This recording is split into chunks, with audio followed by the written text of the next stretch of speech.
Hey, folks, welcome to the pre-show. Hey, Dave Potter, Uncle Dave, good to see you. Niall Parkinson, good to see you. And Field Guy, good to see you as well. Good to see you. Oh, that's the YouTube kicking back on me. Boom, gone. All right.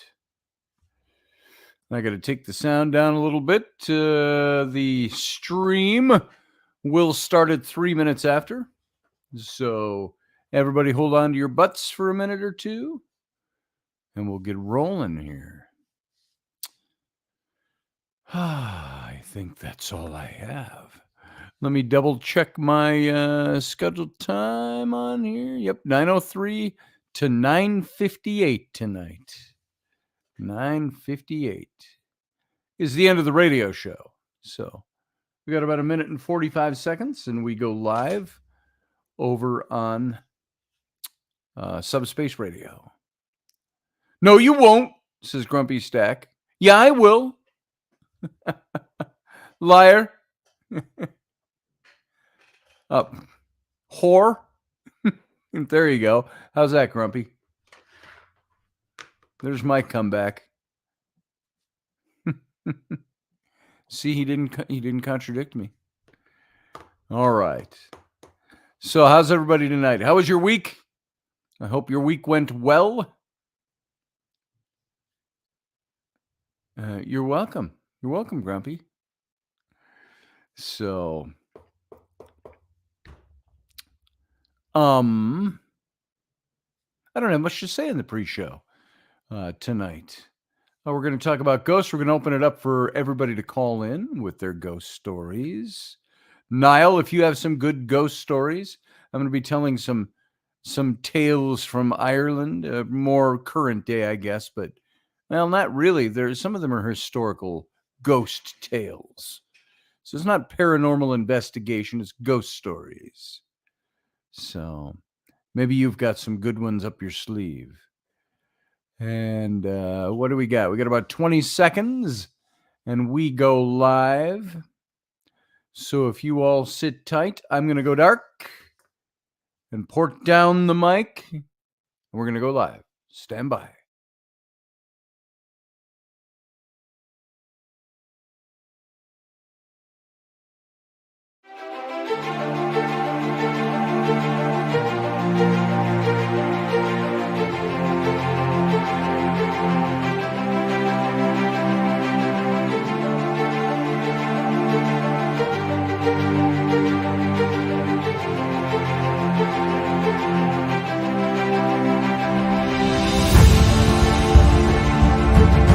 The Intrepid radio program with Scotty Roberts. Intelligent talk.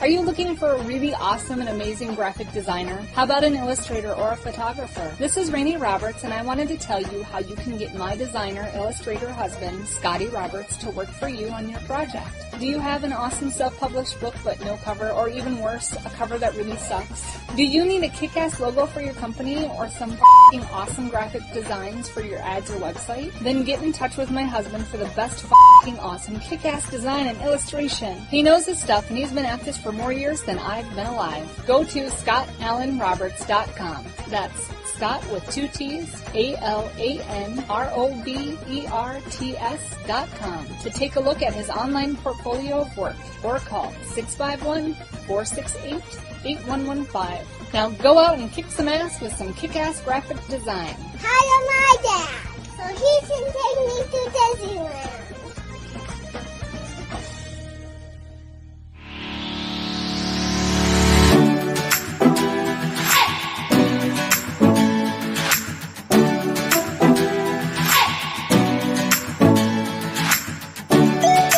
You're listening to the Intrepid radio program with Scotty Roberts. Intelligent talk.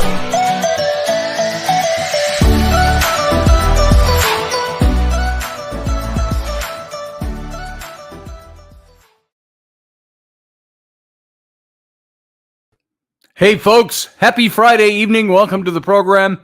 This is me, your host, Scotty Roberts, of this here, my show, the Intrepid radio program, right here on Subspace Radio. You can go over to the website, subspace.radio, and listen to the audio-only version of this show as it's broadcast out from the radio station. Or you can come on over and watch the video simulcast on any number of outlets. Well, Facebook has the most of them. Go to Facebook. You can go to my page, Scotty Roberts. You can go to Subspace Radio. You can go to, maybe there's the only two over there, other than, Intrepid Radio. And then, of course, come on over to my YouTube channel. That is youtube.com/Scotty Roberts. And you can, if you're not already, you can subscribe. And when you subscribe, hit the little bell. You'll get notifications for when the show comes on the air. And if you're not a member, you can hit the little join button down below. It's down here somewhere. And I'm pointing down, not up, with my pencil. And those of you in the radio, you cannot actually see my pencil, but it's pointing down like this. So down there somewhere is the join button. You can hit join. It'll show you 3 different ways you can become a paying member of this channel, starting at $1 a month. Boom. It doesn't get much cheaper than that for how many hours? 22 hours a month of radio plus Sundays. So there you go. Hope you enjoy it. And thank you in advance and all of that good stuff. We'll put it to good use. We're like pay the internet bill over here or something like that. So just so you know, the money's being used well. And I'm not sustaining my fentanyl habit or something like that. So maybe crack would be a better example to use. Fentanyl, too close to home, too soon. It's out there. So, but I'm not going to talk about fentanyl today. I'm not going to talk about politics today. It's Friday. What's Friday here? Friday's Ghost Day on the Intrepid radio program. And so I want to get you all prepped up for if I'm going to put the call-in link here. And if you would like to come on in, and I'm going to put it over in the chat room, by the way. It's in the description of the show. But over here in the chat room, you just hit that link or grab it, copy it, paste it into your browser, and you'll come right into my window over here. You won't come directly on the show. I'll see you down below, and it'll tell me who's calling. That's how we avoid seeing too many penises and vaginas on this show, because that does happen. I used to let people come in. I'd see them and go, hey, Bobby Furbrother. That's a great name. Where are you from? Welcome to the show. This is my penis. Oh, okay, great. Thank you. And I hope you all, and I think I told you all, I hope you all found that efficacious and educational. And then we laughed at him for a while. So anyway, there we go. So I just want to say welcome to everybody. If you're not in the chat room, folks, if you're over on the radio station, you can keep the radio station up, but then come on over here and throw up the chat room, and you can pop out the chat room. You can watch the chat as you listen over on the radio station. And the chat's a great place to meet other people that like this show. And we've got a lot of subscribers out there, a lot of viewers, but not everybody comes into the chat room. You can come on in. You can make yourself known. You can join the other Intrepheads and have a good conversation. Talk about the show. Talk about your cars. Talk about whatever you want to talk about. It's over there to be done. I want to welcome Keith to my program tonight. Keith, I met through Morning Coffee with KB in the Castle by the Roadside. Every morning, KB does his show, and that's where I met Keith. Was kind of a guest caller in or a guest over on KB's show the other morning, and so we've gotten to know each other a little bit. And Keith, if you want to call into that link tonight, I think you might be an interesting guy to talk to and to bring into the show, Keith Uttersberg. And then we can talk about your shows, maybe promote your shows a little bit. What you do? Hey, Sarah Youssef, good to see you tonight. Glad you are here. Grumpy Stack, yeah, I don't know if I'm glad you're here, but welcome anyway. So I kind of, we could probably get along without you being here, but I'm glad you're here. I could do my best Eeyore voice for you, Grumpy Stack. Yeah. Oh, Grumpy's here. I'm not base enough to do that. Hey, Paige. Good to see you, Paige. KB is cool. It's a great day. It's a great morning show. You're right, Paige. It certainly is. And you can say what you want, express the way you feel over on KB's show. The link, I was on a ladder. Here, I'll post it again. There's the link. It's in the chat room, and it's also in the description of the show. So tonight, ghost stories. A little bit of open mic. I like to open it up to you. I think that's a thing I like. I'm going to start doing on a regular basis on Fridays. Have you talk about everybody's got a creepy ghost story or a scary ghost story that happened to them. Now, I don't necessarily want to hear ghost stories that you're not involved with or don't know about. Well, I heard this great ghost story out of history or something. I can do that. And I'm going to do some tonight from Ireland. But I want to hear your ghost stories. Okay, Keith, you call in whenever you're free. And anybody, when you call in, call in. You can, if you don't think your face is good enough for the radio show in the broadcast over on YouTube and so on, I don't care. Come on in anyway. But you don't have to show your face. It does pick up your camera. You can just have a little icon, the way Dave does sometimes, the way Sarah Yusuf does, the way other people do when they come in. You see their little icon. And you don't have to show your face if you don't want to. It'd just be nice to hear your stories. Grumpy Stack, I heard about this ghost one time in band camp. I'll bet you did. And hey, honey, let me tell you about a ghost. That's how Doug starts all of his ghost stories. So I was going to tell you one, and you've heard some of these before, but the stuff that goes bump around your house, the things that you encounter. I've told so many stories, and I know I've told most of them on here about Rainey's and my experience together as a married couple, and before that, and all the things we've encountered over the years, and household stuff getting moved, things showing up in our house. And I got to tell you something. There's a difference between telling a story and not sure what you got, and everybody will come along and say, oh, that was probably this scientific thing. I got an explanation for that. It was probably your boards creaking, or your roof, or your radiator, or your pipes, or your whatevers. Oh, maybe the dog was whimpering in the other room and you just didn't know it. It's like, shut up is all I got to say for people who say that stuff. You know why? We're not rubes. And I know a lot of people, we're not rubes. We've gone way beyond thinking about that stuff. Those are the first couple of things that come into our mind, and we check those out. We don't need to down the road 3 years later when we're telling a ghost story have somebody go, well, it just might be the dog was giving birth in the living room. And it's like, think I didn't think of that? Oh, that's right. The dog might have been giving birth in the living room. Why didn't I think about that? So we've been around the block a little bit with this experience stuff. Are we experts of any kind? No. We just do it a lot. And we've seen a lot. I always say to people, I've seen too much shit to not be a skeptic anymore. I've been touched, felt up, had my hair tousled, had been poked, slapped, pushed, haven't been scratched that I know of. And I've been talked to. I've been pressed up against. I've probably been passed through.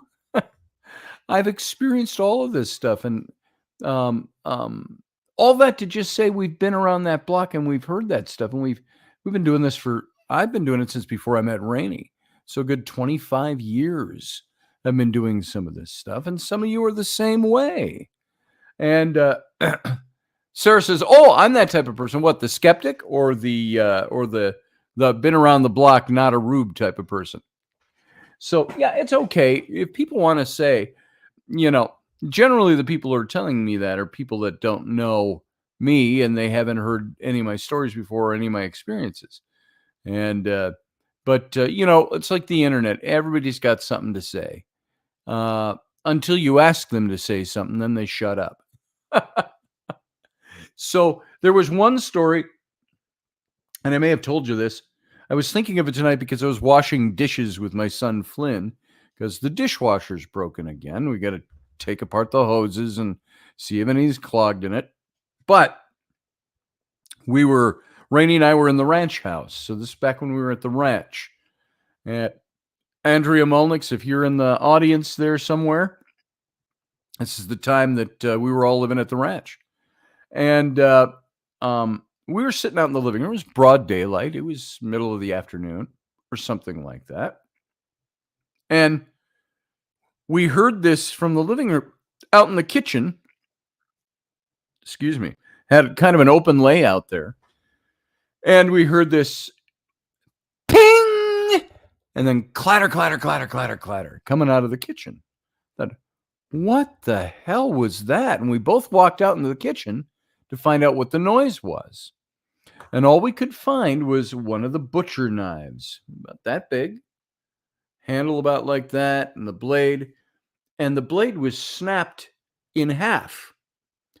And so what we were able to ascertain was that something snapped the blade in it, because it wasn't snapped when I threw it in the sink and earlier. And something it was almost like they had taken pressure on that knife and pushed it down into the bottom of the sink and snap. And that blade snapped in half and it flipped up in the air and clattered back down into the sink. So, and all that was in the sink was a couple other pieces of silverware. So, that's the kind of experience. I want to hear your experiences like that. Field guy has a dog that goes moo. Well, you're going to have to look into that a little bit. So, what did Sarah say? Meanwhile, back at the ranch. Yeah, exactly. So, I've got Keith Ottersberg is over in hanging in the wings. I'm going to bring him in now. I want you all to meet Keith. Come on in, Keith. How you doing, brother? Good evening. How you doing? Hold on. I got it. You know what I have to do is something I didn't do. I should have prepared for this ahead of time. I don't call in enough guests. When I am streaming out to the radio station, and pardon me, everybody, I got to turn my computer to get to the back side of the computer so I can, plug in my headset. And somebody's got something up against my desk back there. There we go. All right. I get a notorious feedback on the stream if I don't have a headset in. So I don't think I get any feedback off the headset. I'm pretty sure.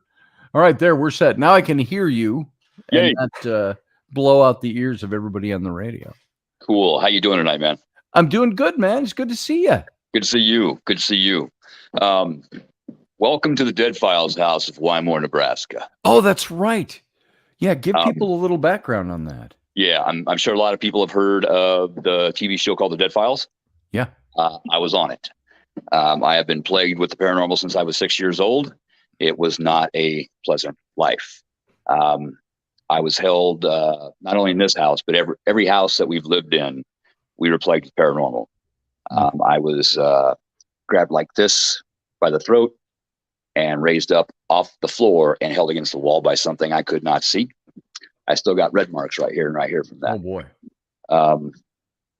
You'll notice I'm doing a little construction here. I had a house fire and I had to gut it. So I'm in the process of rebuilding it. But this is my bedroom upstairs, second floor. And the bed was over here against this wall. I'm going to turn my camera around here. I can't. Anyway, I had just laid down my dog. I have a chow.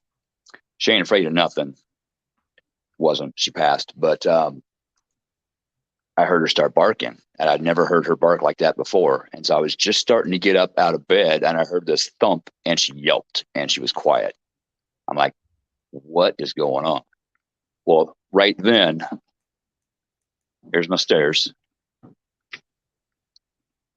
About an 8 foot tall black shadow bull rushed into the bedroom and beat the crap out of me on the bed. What the hell? And then 2 weeks later, it kept going until I could finally get my arm out of under the covers and I could swing through it. 2 weeks later, a very similar situation happened, except this time it grabbed me by the hair, dragged me down the stairs, and threw me on the living room floor in the middle of the floor. that is the kind of activity that we put up with here. Now, Go ahead. I was just going to ask a question about this kind of spirit. What do you think it was that was attacking you? And was this the subject matter of the Dead Files show when they came in? It was a wraith. Amy Allen, she is a wonderful person, awesome individual. She sent a group of angels up from Kentucky called the Spirit Mechanics. I'm actually a member of them now. It's called Till Death. I believe to death? Till Death. I'm not hearing that right. Till. T-I-L-L. Till Death. Okay. Yeah. Like Till Death, Us Do Part. I think it is season 10, episode 11. Okay. But different websites that put them up, they jumble them up and everything else. Sure, So yeah. If you Google Dead Files Wymo, Nebraska, you'll come up with it. Okay. But she sent the Spirit Mechanics up here, and I'm now a member of them. I had a paranormal team called Covert Paranormal, and my team was allowed to be here while they were helping, and they were impressed enough with what I could do. They asked if I wanted to be the Nebraska chapter, and after 2 years training, I finally had my full mechanicship. And so I help people that are having those kind of cases, that kind of activity.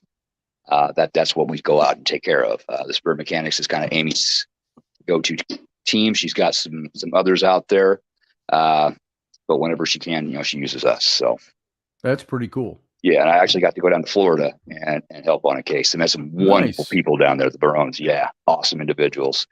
And so what did she have to say about what was going on in your house?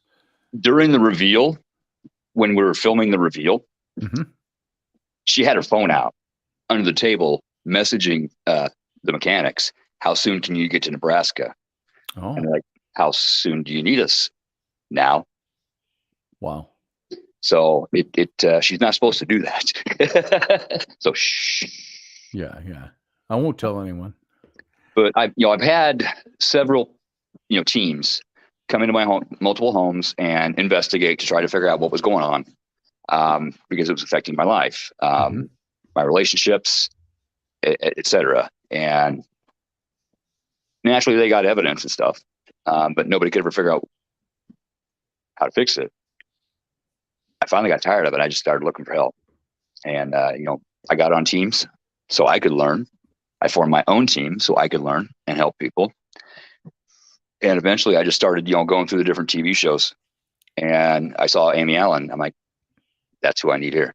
So I fought for 4 years to get her here.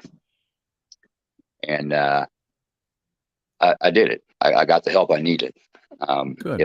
What did they do? Do you have anything that's lingering there now? I'm going to say yes and no. Okay. Everything that should not have been here is gone. Now I have my spirit guides, my guardians. They are here, my spirit animals. They run around here. They play with the dog. So when people ask, is your house still haunted? Technically, I'd have to say yes. Yeah. But not in the same aspect. Now everything here is helpful, protective. That's kind of neat. And if a lot of people out there can, see spirits, a couple of protectors I have here, you if you walked in my house and you saw them, you would probably tell me I have a demon and need help. Nah, that's George. Okay. Well, at least you know who it is. Yeah. Now, Niall was saying over here, he said, I guess Niall's from Ireland, and so I would give him that unique Irish look at ghosts. He says, I guess he's talking about shadow people, a misunderstood phenomenon, nothing to do with ghosts or wraiths, but entities that attach themselves to ghosts or wraiths. Now, I've seen shadow people. I've seen them here, but I've also seen full-on apparitions of people. You can see them, but you can see through them. Out in my garage, I used to see the previous owner. He would walk around the car, and I would actually see his legs, just like you're, looking at mine. That's how I see his. And I'd pop my head out, and I'd see him walking through the wall.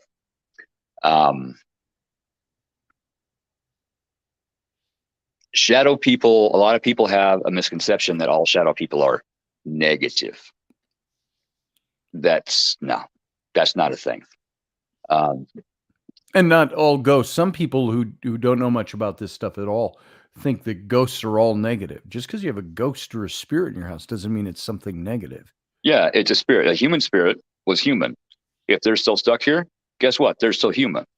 Now, if they're stuck here long enough and they get angry enough because they're still stuck here and they're angry that they died, they gain strength over time, and eventually they lose their humanity and they become a wraith. That is what was attacking me here. Oh, that's very interesting. So does he take physical form? They can physically attack you, but are they doing it? Is it like invisible? Who's hitting me? Or do you see them? I could never see it other than like when it was coming up the stairs, it was a black shadow. When it was beating the crap out of me in bed, I couldn't see anything. When it was dragging me downstairs, I saw the black shadow. See, that's to me. I don't think I've ever seen that I recall I've never seen an apparition. I've never seen a shadow person. I've experienced all that like secondary stuff. Mhm. I feel them. I feel the touch. I feel the push. I hear the voices. I see things moved and all of that stuff. But I've never, and maybe that's something I've put out there that said, even subconsciously, I've said tongue in cheek. Most of my listeners have heard the longer version of this story before, but something that was in my house. And I said, I understand you're here. You're welcome to stay here. Don't scare my kids or I'll make you go away. I'll do everything I can. And I said, and if you want to talk to me, talk to me. But for God's sake, don't hover over my bed at night. I'll wake up and pee my sheets. So, yes. That is actually one thing that wraith would do. It would hover over the bed. Amy saw it. She even, one of the, she does illustrations on the show. Mm-hmm. That is one of the illustrations that she did.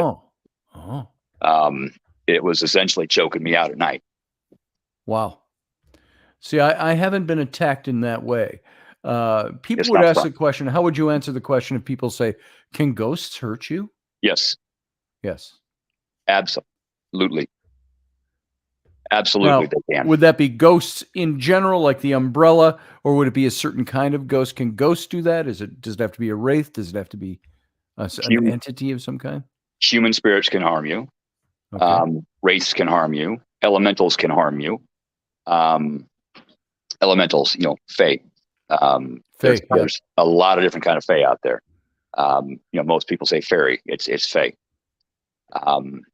There are ants. There's tree entities that live in the trees. I've got a couple of natives that come and visit me when I have my campfires out there. I've got all kinds of people that come here, but I have a very specific boundary around my house, around my home, and it keeps out anything negative that I do not want in here. Now, if somebody, passes and they're stuck here, they can come up and they can knock on the boundary and they can say, hey, can you help me? Yeah, sure. Hang on. All right, come here. I let them in and then I cross them over. But if I don't want them in, they don't get in.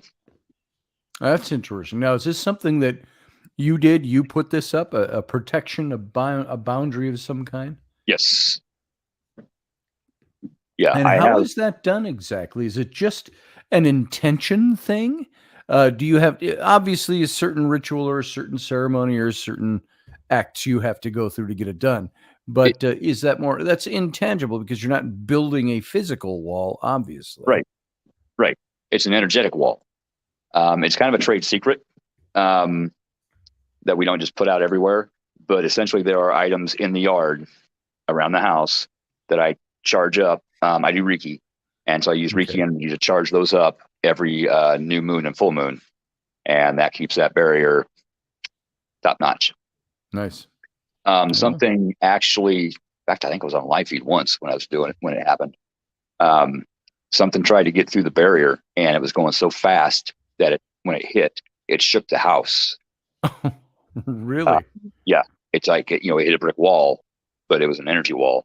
And I looked out the window and it bounced about a half block down the street. So what was it? It was just attempting to storm the wall? Yeah.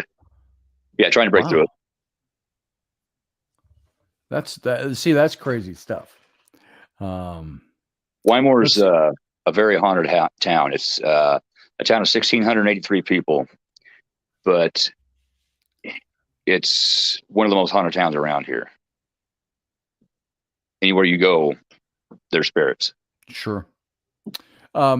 Niall says the paradox is that creating a protective boundary encourages entities to arrive at the protective boundary. No.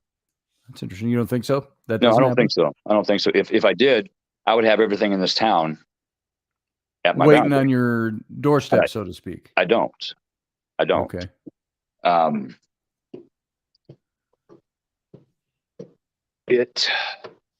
Like I said, it's the intention that you put into whatever you do. When you speak, you're casting intention. That's why they call casting a spell. You're spelling your words, you're using words. So it's all about intention on how you set it up. That's why you have to be, whenever you're doing something like that, you got to be very specific, very careful. When you set your new moon and full moon intentions, you have to be very specific. Sarah asks, that TV just went on. Is there someone there? Oh, the one in the living room? Yeah. It's been on. It'll take a break and then pop on and go through some stuff and then pop back off. So it's on, but yet it's in like a timeout. Yep. Our TV does that. So yeah. Okay, that's cool. So debunked. So let's see. I was looking to see if people over in the chat room had something they wanted to say or ask you. Yeah, sure. Sleep mode, says Sarah. Yep, pretty much. Prayer is a type of intention, she says. Sure. Absolutely. And see, and I'm curious of that because for all the years I've been doing this, I haven't gotten into doing into this so much, the ceremonies. I had friends who would come over, people I knew, people that I was very close to would come and do ceremonies at my house and things like that. And we'd see things happen. And it was mostly after we had entities in the house, either ghosts or spirits. I've never been attacked, unless the person that was running their fingers through my hair was actually trying to pull my brain out of my head. I don't know which, but it felt like somebody running their fingers through my hair. And some of them do that, especially if we're having a bad day or something bad happened. Yeah. I have one that will come here and say, "Hey, it's all right. You're okay." And I'm like, that's nice. Thank you. But that's very irritating. Let me know before you do that. You know, her name's Minnie. Character. For lack of a better term, nice ghosts. Sure. When we have those nice hauntings, do you experience any of that? Do you have anything that's helpful or anything that just wants to be there and communicate and is willing to talk to you and say, "Hey, nice to talk. I'm going to go do my thing now." Yeah, my spirit guides hang out. My team manager, one of her spirit guides, his name is Frank. He comes and hangs out once in a while. He's still mad because I haven't replaced the recliner that he liked to sit in.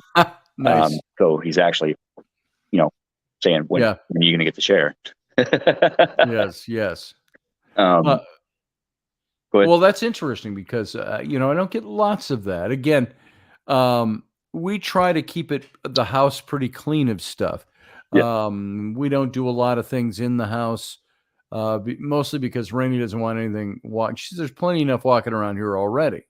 She's the one that's got all that ghost magnet stuff going on. I got you. And I don't. And when I do, when I feel it, I tend to go, you know what? I'm not going to acknowledge the feeling I'm having right now. And so you over there, if you want to come in here, I'm not going to acknowledge you. So if you're going to have to break through an awful lot of willpower over here to have me see you or experience you, because you know what? I'm going to sleep and I don't want to deal with it when I'm sleeping. Why don't you come to me when I'm sitting at my desk in my office? That right there. Talk to me there.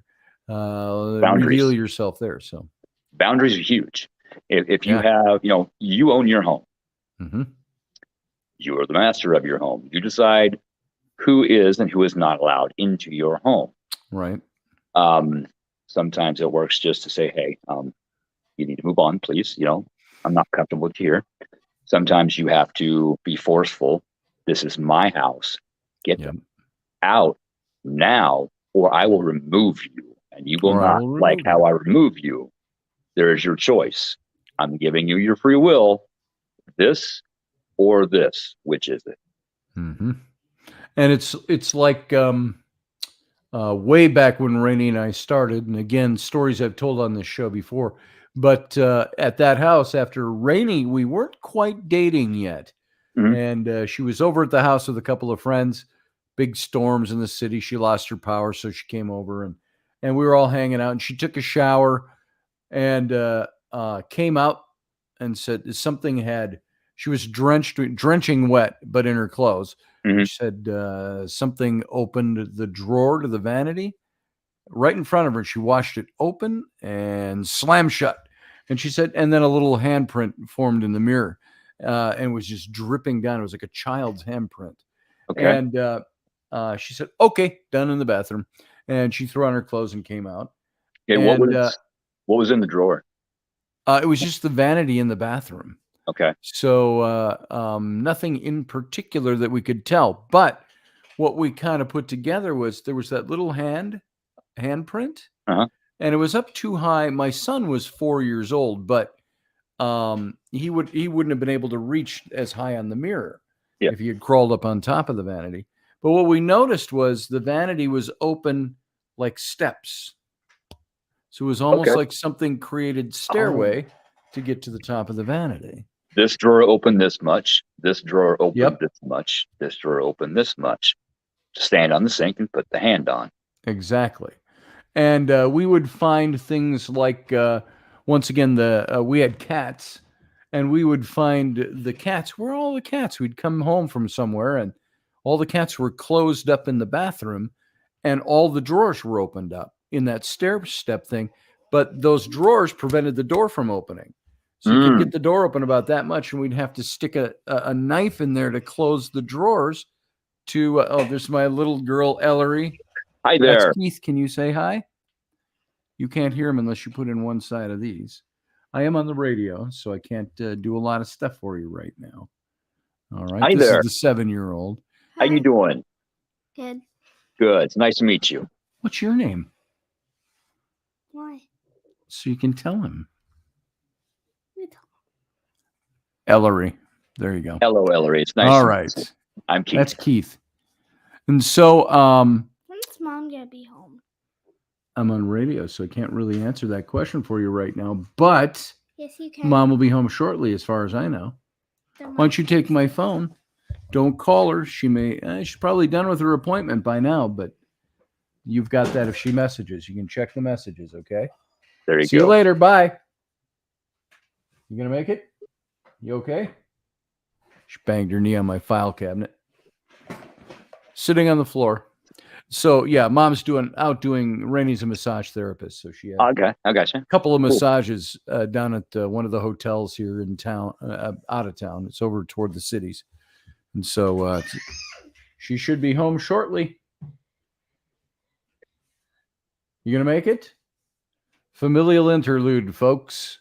Those of you not familiar with this show, this happens quite often. And that's So, okay. That's they okay. come in. It's like John F. Kennedy said about John when he was little. Do not call her. I think she's probably done at 9:39 and on her way home already. Don't call her, though, just in case.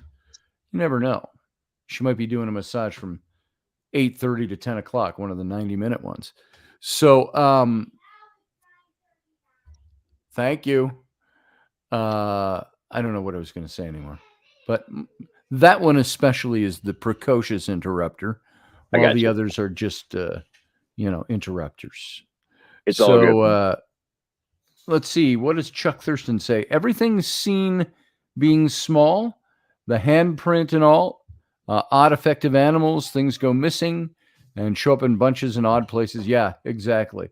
This was the same house. So this happened. The cats would get closed up in there. And we'd find the cats are all looking at us and we can just meow, sitting on there. We had 3 of them in there. Yeah. And they were all closed up in the bathroom.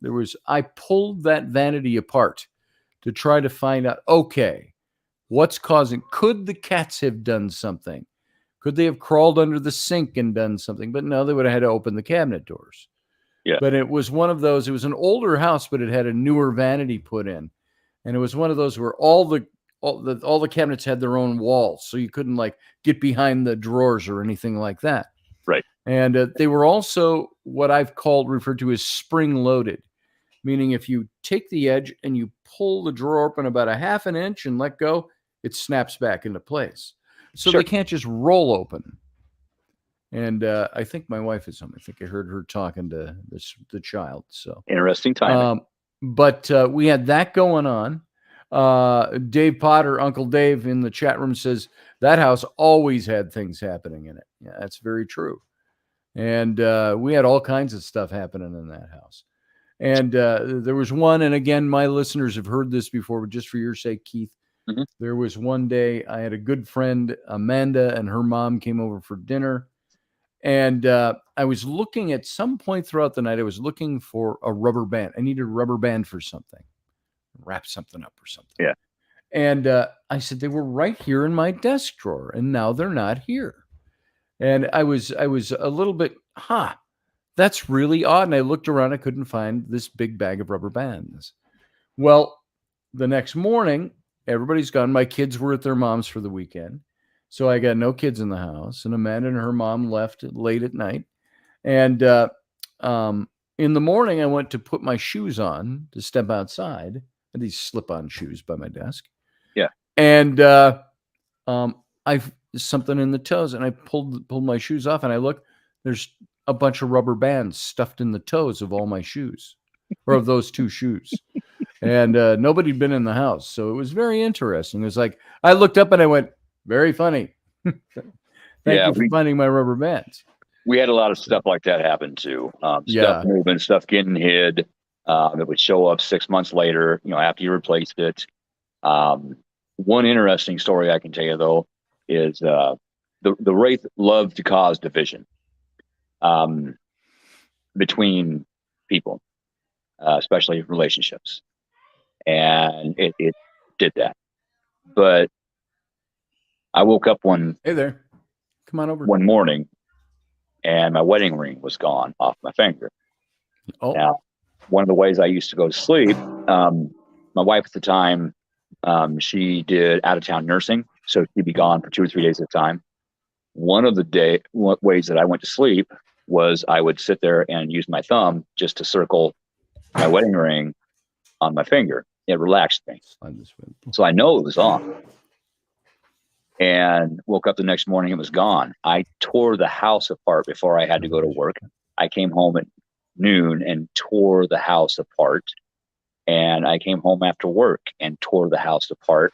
I even tore the washer completely apart and put it back together, and then tore the dryer completely apart. And I was trying to get it back together before she got home.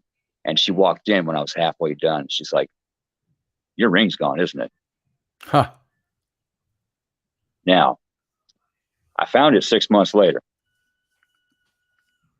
In between that time, we had a paranormal team come down and investigate the house. And I don't have it anymore because it was on the computer that I lost in the fire. But it was an EVP, just like I'm talking to you right now, that clear. Yo, let's talk about your ring. You got Seriously. you got to use your tools. 6 months later, Shannon's doing the laundry, and it shows up in my daughter's shorts pocket. She always checked pockets. You can't make that up. No. I had torn that dryer completely apart. No way my daughter at that time would have, came in and taken my ring off. But that's the kind of stuff we'd have. I'd be out working out in the garage, and you would hear like a shelf falling, and you go in the other room. I have multiple bays, and nothing. Wow. So I've had all kinds of different. I've got a missing ring right now, and my listeners know this story. It was a couple of weeks ago. We don't use them so much. I'm not afraid of them. You just have to use them right. Ouija boards. I've got an old Ouija board I picked up at a thrift store or wherever we got a garage sale or something. Where you got, because I wouldn't have brought a Ouija board home. Okay. Yeah. That's our position now. So I thought we were together when we got that. No. So I found it and I brought it home. And it's still in the old box. It's probably from the 60s or the 70s. I have one of those. And so one morning I came up. I came out in the morning to have some coffee a couple of weeks ago. And it's laying out in the side yard of the house, about 30 feet from the door. The board. Yeah, the board is in the box. And I thought, that's odd, because where it was put in the garage, if you open the side door of the garage, it would have been behind the door, leaning up Okay. against an old trunk back there. One of you guys did not want that there. And something, or see, I thought she was pissed off about something and that fell in the way or something, and she took it and just threw it out the door. Mhm. So I asked her, I said, did you chuck the Ouija board out the door? And she said, no, I didn't touch it. And the kids, I asked them, kids, it's just another thing in the garage to them. They don't even know what a tarot. I will say there's also like a 2-inch gap under the door where it's just open to the outdoors. So it could have potentially got kicked out. Maybe, but 30 feet from the door. It Yeah. wasn't just laying outside the door. 30 feet No, from the door is all the way over to the neighbor's fence. Well, it was down. Remember, we've got a narrow side yard, and it was down the yard from the door, not Okay. straight across. It was down toward the fence. Okay. And One- so One of you guys is a male. Didn't want it. Didn't want it there, and checked it. So you might want to talk to your guides and say, hey, I just got this. This is why I have this, and explain to them the situation, and that may help. what was even more interesting, I picked the board up and put it back in the garage, just thinking maybe it got thrown out by somebody dragged it outside. Somebody threw it outside. And We it did. still sits where I put it. But within the next day, I lost a ring that I haven't seen since. And the car keys. And the car keys, a set of car keys. Are gone. Just gone. And the ring was my St. Benedict's ring. Okay. And now I'm not Catholic, but I thought it was an interesting ring. It was supposed to be for protection and stuff like that. I get That it. ring, I always, when I would wash my hands, I would take that one off and set it on the side of the sink because I didn't like the water that would get trapped under it. Right. And then I'd dry my hands and put it back on. Sure. And I, from time to time, walked away and left it sitting on the side of the sink. The drain isn't big enough for it to fall down. Right. And so I went in to get it, and I said, where's my ring? I must have left it in the bathroom. And I went back and no ring. Yeah. Then she asked me for my keys. Do you have a set of keys? And no keys. Those have been gone for, when was that story? 2.5 to 3 weeks ago now. It's been at least Okay. a month. The keys have been gone. Keys have been gone. They went missing the day after the ring, or the day of the ring. So I got no ring. I got no keys. Okay. So Solution. there you go. Solution. Have that talk with your male guide. I He should won't do tell me that. his name. In a few minutes. He's like, it's none of your business. Cool. Yeah. No, Um, there you go. But have that talk with him about the board, and ask him for the keys and ring back, and I'll bet you get them. If you can find some kind of balance with the board, I bet you get your keys and your ring back. Interesting. Okay. Okay. And keep me posted on that. I will. I'll tell you I'm more. also a medium. I'm still learning, but it's a thing. So And I'll tell you, when stuff like this happens, that's where I lapse into my skeptical side and go, I obviously did something stupid with it. Or we were trying to figure, could the wind have pulled it? The wind can whip through that garage pretty hard. Yeah. But it can't pull things out from behind the door Right, and throw right, them out into the garage. So once again, either somebody picked it up and walked out with it, or it was moved. I still don't know. There could be a perfectly normal Logical. explanation for Yeah. it. And the same with the ring and the keys. But just for them to go missing the same day, right after that happened, those two things seem to correlate in my mind because of what the ring was supposed to stand for. right. And Right. and there it goes. I've lost my rings before, But There's it's one. usually because I knocked them on the floor and I'm like, and then I find it there the next day Mhm. and something like that, but gone. It's a So thing. anyway, there's that. Anybody else? Do you have any questions you want to ask of Keith? I'm here. Lenny, you got anything? I don't. Keith. By the way, she missed the beginning of the show. I Keith did. was on the Dead Files show with Amy Allen Okay. and Steve. I can't ever pronounce his last name. I know. Deshevis? Something like Yeah, that. that's it. It's close. Yeah. But one thing I'll throw out while you're seeing if there's any questions out there is I started hitting on this earlier and then we got sidetracked. I had all these teams come in and investigate and they got evidence, but nobody could ever figure out what was going on. Nothing nasty would ever happen while these teams were here. But we had the table sitting here in the living room and Amy came down the stairs and Shannon and I, my ex-wife, were sitting at the table.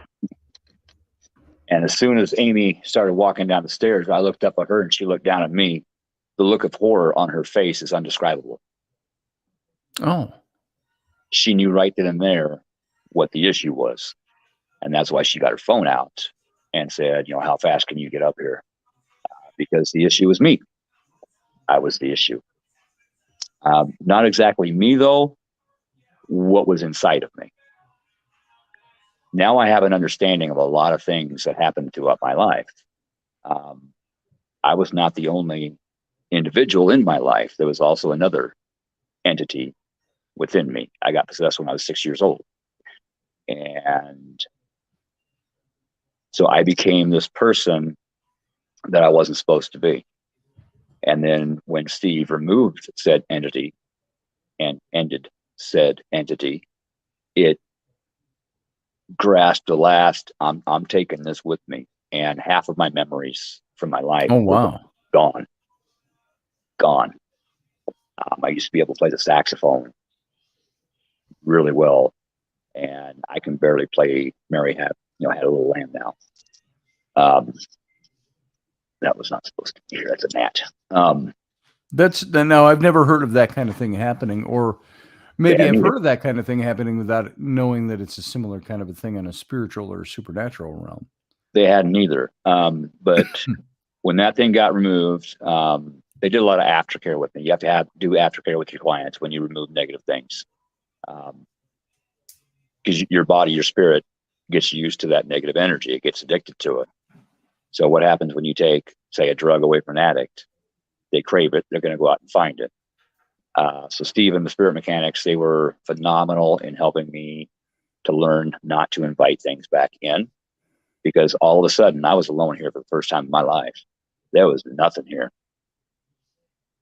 And I didn't know what to do, but I started a healing journey. And I've slowly been becoming the person that I was meant to be instead of the person that I became. Yeah. And I'm very proud of that, because I did not used to be a good person. I can openly admit that. It took a while. I had to heal a lot of things in order to say that, but I can say that now. Now I like myself. I even love myself.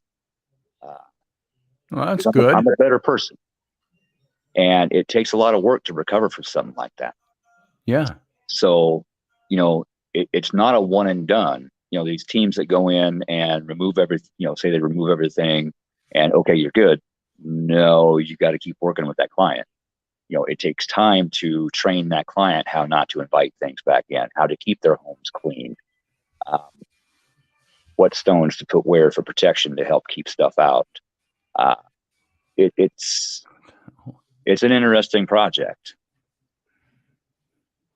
We were looking at the chat room, and I go, Grumpy Stack, what the fuck, dude? What's on your mind? He just said, I want to know if Keith would marry Rainey. What? Okay. Well, maybe she proposed to him. I don't know. My first answer would be no, because she's already married to you. There it is. There There it is. we That's go. the safe answer. Yeah. Right. Good answer. There it is. And Plus, I I might be interested in somebody else. Might be. Yeah. Yeah, that's all right. You might know who Exciting. that person is. Maybe. And well, let's see. What did Morgan Snow asked of you? She said, "What does it mean when jewelry shows up and it doesn't belong to anybody in your family?" Have you had that happen? I know I've had that happen with coins and things like that. I haven't had it happen with jewelry, but it might. Oh, here we go. Hair standing up. Okay. It might have belonged to a relative of yours that's passed, and it might have been lost. They found it, and therefore they are returning it to the family. That's what I'm getting. So I don't know how old the piece of jewelry is, whatever. Former tenant of the house, and it sometimes just totally unconnected. Mhm. So something like that. So do me a favor. That's what I click got. on that So, one from Sarah you might at the top. you might take it in, see how old it is, and use the age of it to kind of go through your family tree, and you might be able to figure out who returned it. That's interesting. I'll say if that's the case. Here's Sarah asks, and you know what? We've got 1 minute left. Keith, can you sit over the small break we have, and we go into the captain's cabin, the after show? Yeah, absolutely. If you're open, okay. Yeah. Because in about a minute, well, no, about right now, we got to start going out. So I'm just going to say, and we'll get back to Sarah's question here. Yeah. For those of you listening on the radio show over on a Subspace Radio, we got to get out of here. And so we're going to give you a hearty farewell. And Keith, I'm going to put you out in the wings for a minute. Don't go away. And so everybody, thank you for being here over there. And let's see. Let me give you my outgo. And for now, live long and prosper.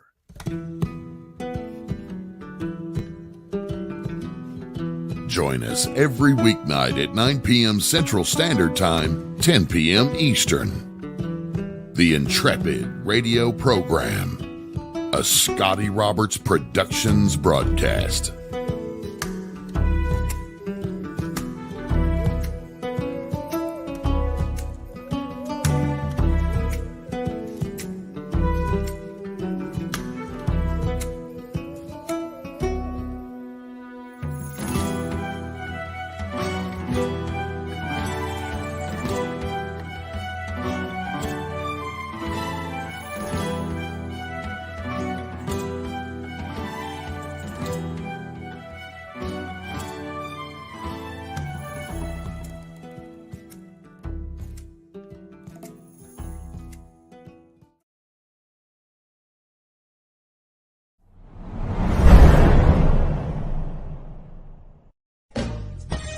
Are you looking for a really awesome and amazing graphic designer? How about an illustrator or a photographer? This is Rainey Roberts, and I wanted to tell you how you can get my designer, illustrator husband, Scotty Roberts, to work for you on your project. Do you have an awesome self-published book but no cover, or even worse, a cover that really sucks? Do you need a kick-ass logo for your company or some f***ing awesome graphic designs for your ads or website? Then get in touch with my husband for the best f***ing awesome kick-ass design and illustration. He knows his stuff, and he's been at this for more years than I've been alive. Go to ScottAllenRoberts.com. That's Scott with 2 T's, ALANROBERTS.com to take a look at his online portfolio of work, or call 651-468-8115. Now go out and kick some ass with some kick-ass graphic design. Hire my dad so he can take me to Disneyland.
It's time for the Captain's Cabin. The aptly named Captain's Cabin by the listeners of this show. And my mic is on mute. I hate that when that happens. So I have to pork down the mic, as you all know. And so all I was saying was, me hearties and you lubbers, whatever you might classify or identify as, welcome to the Captain's Cabin, so aptly named by the followers of this show. And this is our after show, and so we let our hair down a little bit more, as much as we can. And you can call in, you can join the show. The link I will paste into the chat room once again if anybody wants to call in. We already have 3 people out there right now, though. I'm going to bring Keith back in. Keith, good to see you, brother. Hey. Again, I am going to take down my banners. There you go. Give me 1 second. I got to go out and let my pup in, and I got to hit the bathroom real quick, and I'll be right back. You got it. You got it. All right, let's get Uncle Dave is here. Uncle Dave. Howdy. And we got Grumpy Stack is here too. Trying to pawn off my wife. Yeah, Grumpy, are you in the shine tonight, or what's the deal? Yeah. No, I had a little bit of morning crack this morning. I'm still on the high. Oh, there you go. There you go. That's good. That's a good thing. So, Matthew, I see you there. We'll get to you in a little bit here after Keith comes back. So, let's see. There, I got the chat room back up so I can read it and find out what's going on. So, what's on your mind, Grumpy? Hold on 1 second. One second. Rainey have a good night. On and going. Did Rainey have a good night? I think she did. Yeah. She just said to me, she whispered during the break, she says, they've replaced me now at the hotel. They got a new couple. She was having to turn some things down because her friend that was doing massage with her for couples massage was just getting harder and harder to get to come in. And Rainey would have to turn some of them down, things like that. And apparently they got a new couple now that's doing couples massages. And so she said she's still on the list over there, but it's not going to be as much as she used to get. So, but that's, I'm back. Yeah, she's cheap. No, I shouldn't have put it that way. She's not inexpensive. Not. She is not cheap. Rainey is not cheap. I need Rainey's services down here. My shoulders are absolutely killing me. That's what she does. And Uncle Dave needs a new set of tires, so maybe we could work something out. Yeah, sure. Yeah. So you massage my wife, which is not for me. My wife massages you, which is not for me. And Dave gets tires for her massaging, which is also not for me. How's this? No, why I'll am I drive the her down middleman? there. I'll drive I don't like being the middleman on this deal. No, I'll drive her down there. That way you don't get to be without a car. I'm thinking of you, man. I'm thinking of you. You're just thinking of me. I appreciate that. It's nice to be thought of so highly. So, and you'd want me to have new tires and the things. I'm driving your wife back from Louisiana. You don't want her to. Oh, you're driving her down? Yeah. Oh. So let's see. You have a car while she's off doing the massage. So let me get this straight. The way this works out, the way this benefits moi, my wife drives down with Dave to Louisiana to massage Grumpy, who in turn pays for the massage to Uncle Dave with tires. With tires, yes. And then Dave brings my wife back. Okay, I got it. But you get the car for the weekend, so you're not without the car. See, that's how I'm doing it for you, man. I don't know, man. Fat Tony would be very, very happy should he see his cut out of this. So, Keith, I've got a question for you. Yes, sir. So I have a wedding ring from a previous marriage that keeps finding its way back onto my left hand. I will put it in a box or a drawer or something and think I'm done with it. And I go rummaging for something and I pull my hand out and the ring is on my finger. Stop with that. Okay. Is the ex-wife passed or still living? Nope, still living. Okay. I have said ring right here. It's turned black. Did I'm like, did one of her past female relatives, like mother or grandmother, dislike you or dislike the fact that you were together? oh, her mom and I never got together. No. Okay. And That her was mom, never good. Her mom has passed? I think her mom's still alive. Her dad is passed. For Okay. Sure. It's one of her past relatives, and you're just going to have to tell them, look, it's over, it's done, and this needs to stop, please. Now, was it gold? No, it was silver. Silver, and it's turned black. Have you tried to polish it? No, I haven't. Okay. Silver tarnishes. Yeah. So, I mean, that could have happened. But Sure. one way, and I don't know how you feel about this, but one way to take care of that issue would be to sell the silver. I told him to go throw it in a river. And I recently did that with a diamond ring. Sell it or throw it in the river? Do it in the creek. Throw it in the creek. I let the running water remove the energy from the situation. By the way, we Grumpy, you got something to share? Yeah, I wanted to ask a question. Excellent. I want to ask a question. Ax it, man. Ax it. Oh man, I forgot the your spirit guides. Yeah. Oh, okay. Sorry, I was laughing at you. No. I know. The spirit guides. How do you contact them? How do you get to make it aware? I think Sarah asked a very similar question. How do you get in contact with your spirit guides? It's a learning process. They are always around you. Whether you realize they are here or not, they are always here guiding you. You pull up to a stop sign and you need to turn right, but you hear go left.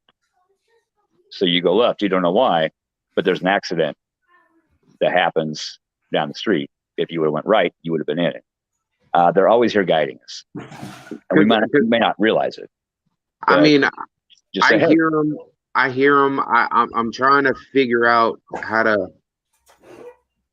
to like focus on it, because I know they're around me, and there's two of them that like to screw with me. Like the prank me. Human spirits. They can't have a sense of humor. But I'm trying to focus on them.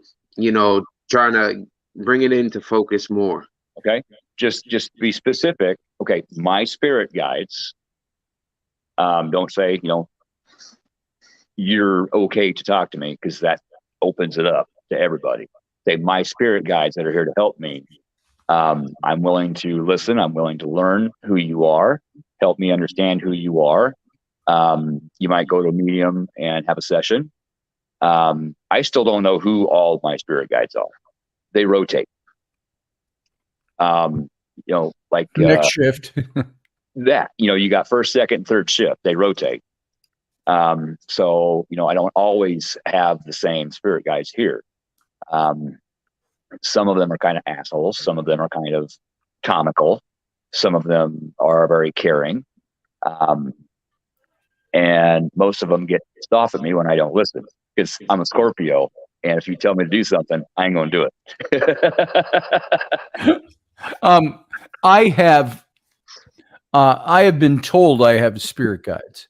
And I know I do. I said that wrong, really. Somebody identified them for me once. Then somebody totally, completely different and foreign from this person came up with something almost identical. And he said, I have, there's one of my spirit guides, he said, is a very big, muscular, tall mountain of a man with flaming red hair and a big red beard, and he laughs gregariously, ha ha ha ha, like that. And he says he's very Celtic. He sounds Scottish. And he gave a name, which I don't remember now, but he said, this guy is one of your spirit guides. He said, you got a whole group of them that all pretty much hang together. Yeah, and they don't have to be related to us. We make deal when we pass. Our energy, our spirit goes back. We sign new soul contracts. We come back. We forget everything we've learned when we come out of that birth canal. We see that light, and okay, here we are. But we sign contracts up there. So, okay, dude, I need you to. I'm going through this lesson, this life, so I can learn this. So I need you to show up on November 11th at 3 p.m. at this particular spot. So, I go this way and not that way. Mm-hmm.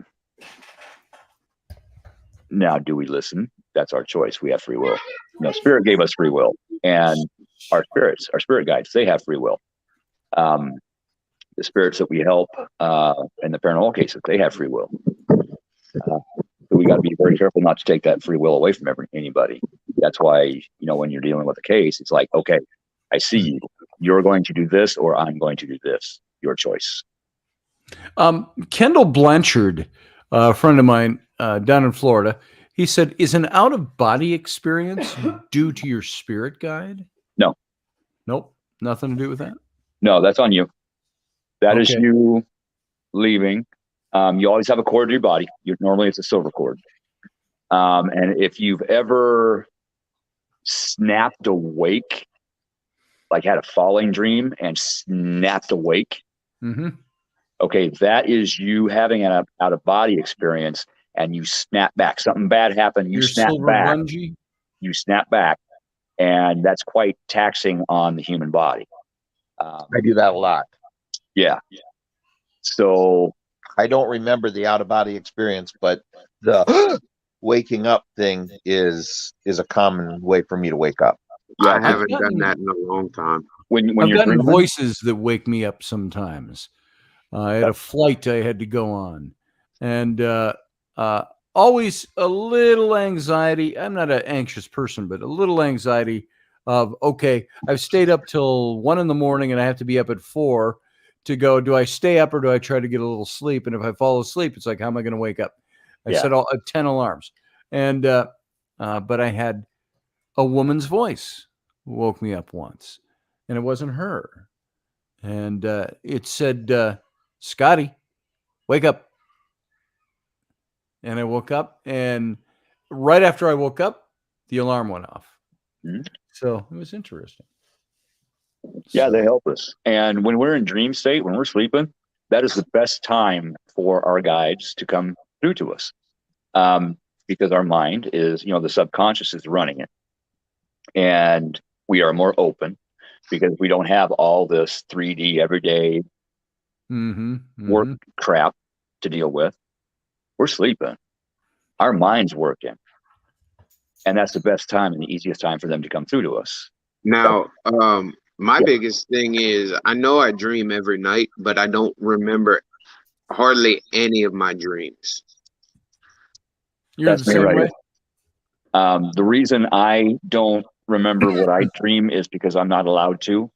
I got to deal with a couple of individuals that if they help me, I help them.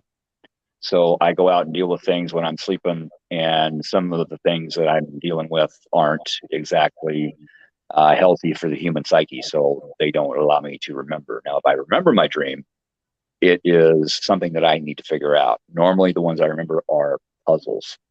Like I'm in a suit of armor riding a shark that's jumping out of the water, holding a cat and a sword. And I got to figure out what all that means, Yep. Rainey has lots of dreams, lots of weird dreams. Sometimes I dream so much I'm freaking tired when I wake up. Keep a journal. Keep a journal, and then after you journal for a month, go back and read through it. It might tell a story. Oh, wouldn't that be interesting? What if all your dreams are like different scenes? Oh my goodness. I have very vivid dreams. I don't know if I'd want to do that because I wake up between all the dreaming too. And I will have dreams that I know to be prophetic. When I wake up, I'll have a very vivid recalling of the dream, and I'll know this is something that's going to be happening. Yeah, that's what deja vu is. Yep. I get a lot of deja vu. Now I don't remember the dreams, but I remember the sequences, and it always is about a month before it happens. Yeah. That way, okay, you've got that down. Keep a dream journal, and you can keep looking ahead and then looking back. Okay, what's going to happen? Where do I need to be? So that might help you. Interesting. I don't dream vividly. When I dream vividly, though, it's like Technicolor, and it's amazing. So, and then you just want to remember those things. You say, is this really just my subconscious trying to process the events of my day, or is this something else? The subconscious is like 70 to 90,000 I gotta bring a day. in. Yeah, it's working all the time when we're awake, Hey, KB. and especially when we're sleeping. KB, what's up, brother? Hey, Kenny. Hey, guys, let me ask you a question. Yeah. Access. All right, how many guys have a dream? You dream about it, and you wake up the next day, don't think about it, right? The dream is done. And you go back, hey, we say, guys. And you go back and you dream the dream continues where you left off at. Oh, like yeah. Sequential dreams. Yeah, it's a thing. Somebody's trying to tell you something. Somebody's trying to tell you a story. It might be their story, or it might be something that is coming up. So they're trying to help you. But that's what they're trying to do. What would you tell I them? mean, I've had this a number of times. I've dreamed things that said, wow, and didn't think about it anymore. Went to bed, and maybe at night, or then the next night or the night after that, the dream would continue where it left off at. I mean, to me, that's kind of weird. I don't think I've ever had that happen. Have you had that happen? I've had that happen a couple of times. I've had that, and I've had the recurring dreams. Continue dreams. Yeah. I can change them if I want to change them. I can change them. Really? And that's the thing. If you realize you're dreaming, take something into your dreams. Before you go to sleep. Okay, I'm taking my lighter with me. So if I see my lighter, I know I'm dreaming. And if you see your lighter, okay, I'm dreaming. Now I have control over my dream. Try that. I haven't had like a dream continuing like the next day, but I have woken up, and then when I went back to sleep, continued on that same dream. Yeah. We got Matthew Sainsbury from Barbados. How you doing, Matthew? Yeah. I think I'm getting a double feedback. Uh-oh. I'm back on. You can hear me? Oh, there's Matthew. Yeah. Hey, good night, everybody. Yeah, last week sometime I think it was either Thursday last week or something of that nature. There was an event that happened at a school in Jamaica called it's called the Arbeline School. That's Arbeline High School, where they brought come and preach or talk with the kids, because those schools in the Caribbean, they tend to have prayers every morning. So apparently they brought this lady on to pray with the kids or so, and apparently there was some report on the news that it's saying that the children were behaving like disorderly that week or something. And apparently when they brought this lady onto the campus, she's from the Pentecostal church and so on. She tends to get very passionate, and praying in tongues and things like that. Sure. And let me tell you something. What happened afterwards when she began to pray for those kids? The news have it, and you can see how the kids start to convulse on the ground. I mean, make noise. The boys and the girls shaking. I mean, and looking at it, it looked exactly like if I ran a time machine. I was able to see the Salem Witch Trials. On you. Yeah, it looked just like the Salem Witch Trials, and the parents had to come to the school. The authorities had to come and find out what was going on, because all the kids just went haywire and they just couldn't get them under control. And I did some little further investigating on it yesterday, and they said that the school is actually built over a former slave burial ground. Oh, so okay. There is a theory that the school is haunted, because the guy said on the interview that he went to school there, but he heard reports from his grandparents that there was a student that went into the downstairs part of the school. And one day, you know, I remember, Scotty, when I first spoke with you, remember you said that people call ghosts in the Caribbean duppies. The word duppies, I don't know if you remember. Yeah, well, this guy said that one of the kids went downstairs and one of the spirits or duppies actually throw the kid on the ground.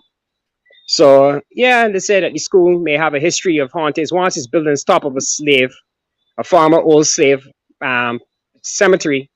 It has hauntings going on in it for sure, because how those kids reacted, I tell you, it's just okay. Whew.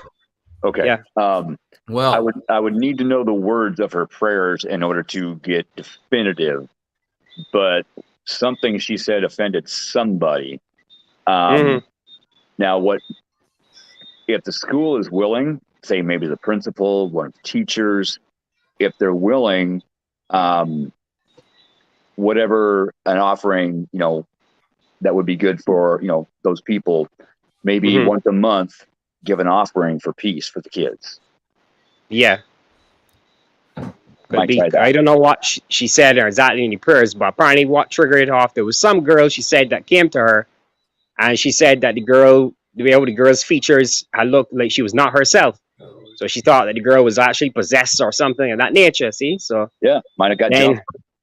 Yeah, she started the prayer up, and then all the kids start shaking all about. And one of the guys who talk about this dapi or spirit that knocked him down, and so he was talking about it. He also mentioned that that this thing of the kids shaking in the ground has happened before, but the way how it went now on public international television, and it's on TikTok and it's on YouTube and everything like that, they say it was a massive situation, you know, of kids, you know, just going berserk. So it was just exactly like the Salem witch trials. If I took a time machine and just went back into that type of environment, because some people believe that Salem is actually built on some like fault lines or something, and people are wondering why the kids were acting that way in 1692. Yeah, like maybe a ley line or something. Some sort of ley line that has mystical energy that, you know, because they want to blame an Arawak slave from Barbados called Tituba for actually bewitching the girls and all that stuff. But she came here from Barbados and she was sold to Samuel Parris. But there's some theories that Samuel Parris she hit her to make her say these types of things, that she bewitched the kids. You know, so I would try offerings. Like I said, I would try offerings once a month. To who is there, and say, hey, we're sorry for being on your land. Thank you for allowing us to be here. You know, these are children. Please, you know, treat them with respect, and we will treat them with respect. Respect goes a long way. There you go, Matthew. That's some pretty good advice. Yeah. So. Because it's all over on TikTok, it's all over on YouTube, and a lot of commentators are commenting on it because the way I always saw those kids respond, it was a very dramatic scene. So that was very traumatic for those kids. So they may need to talk to a counselor or something like that. So for sure. But once a school is built on top of a old slave cemetery back in the slave days, that would definitely have energy. Oh yeah, that would not be very, very pleasant. Right, exactly. Thank you, Matthew. I'm going to let you go, brother, because we got some other people coming in. I want to bring Sarah in. Good to see you, brother. Tell those birds to be quiet next time. Hey, Scotty, I'm gonna head out as well. I gotta. You are too. Grumpy, good to see you. Good night, guys. Bye. Nice says, bye. You want that massage? You know, line up Dave's tires, and right. There you go. Real quick before you go. Yeah, I heard you say pain, you know, in your shoulders. Mm-hmm. That's kind of the weight of the world can cause that. Are you under a lot of stress? No, it's I'm doing a lot of push-ups right now. So. Okay. All right. By the way, if you all heard my little girl scream a couple of minutes ago, spider. Rainey went out there to see. I just want to share this with you. I don't know if you'll be able to see this very well. Right next to Rainey's finger, that's the spider that made her scream. I've seen nothing bigger than that over there. Is that a gnat or is it a spider? Oh, good night, guys. Good night, Grumpy. Ellery makes me laugh. Oh, we lost somebody. Oh, Grumpy. We lost KB. Oh, KB? Yeah, Grumpy KB. All right. Let's bring Sarah in. Hey, Sarah. Hey, guys. Howdy. Good to hear from you all. I've been listening in for a while now. And Keith, I just wanted to let you know, I think what you've, described and stuff is absolutely fascinating, especially with your particular paranormal journey. I really do hope, that you will eventually write a book about it, especially the stuff that you went through with dealing with rates and, everything that happened, everything that evolved, that happened afterwards. I mean, just from, me from a paranormal perspective, it's hard to find any good books that'll discuss, where did everybody go? Oh, we're here. Oh, okay. we're here. Okay, it just went black. Okay. So. We 3 people went off at the same time. Right. KB, you should come back if you're still out there. Yeah. But because I was just saying, even for the books that I generally find that are out there about rates tend not to be about rates and, or other phenomena that can explain it. So if you can just, start working on that, I'd really appreciate it. I like your take on race too. Thank you. Actually, that is in the plans. I have been planning, I've actually started writing a book, but my life's been very traumatic over the last couple of years. And so it got put on the back burner. I'm rebuilding my home. I had to get it to the point where I could, come home. And now it's wintertime. I got to get it buttoned up. But it is in the plans. And it's a work in progress. And, as you're going to, it's fascinating where people who have experiences in the paranormal, for some people, it happens and they move on, or they get thrown into the field and they end up, growing and evolving, and eventually in similar ways of what you're doing, you go and help other people. And then it just spreads like a virus. Yeah, I got help with it, and I've learned how to help other people with it, and I don't mind helping. I like to help other people, but it is very time consuming. Oh yeah, when you and it doesn't pay. Yeah, that's the thing. We don't charge to help people. Yeah. And some clients, you'll have a 4 or 5 hour phone conversation with them. And then that's okay. Damn kids. We got lives too, but if you got a client, you got to be there for them. If something happens, you got to be there for them. Yeah. Especially if they're in places of being vulnerable. Yeah. When I do get this book written, I'm going to do it in the aspect of, this is my life story, but I want to teach you this. Right. Those are the best kinds. Yeah. Yeah. So yeah, and we usually talk on Fridays. Everybody has their own paranormal story. They already have their things that they're going through, or and it's great. We can always get together, shoot some ideas around. We hit a nail on the head or not. That's a different thing. It's like last week we were talking with Pearson about his issues, and he was having boundary issues, which I asked a question earlier, which I don't think Scotty got to, because you said you were in the middle of renovations right now. Yeah. And commonly in paranormal shows or just in general, spirits don't tend to like renovations. So with your guides or the spirits that you are allowing into your home, how do you keep that balance of keeping everybody happy while things are changing going on? Yeah. The spirit mechanics were here before the fire happened. Mm-hmm. So everything was taken care of before the fire. Right.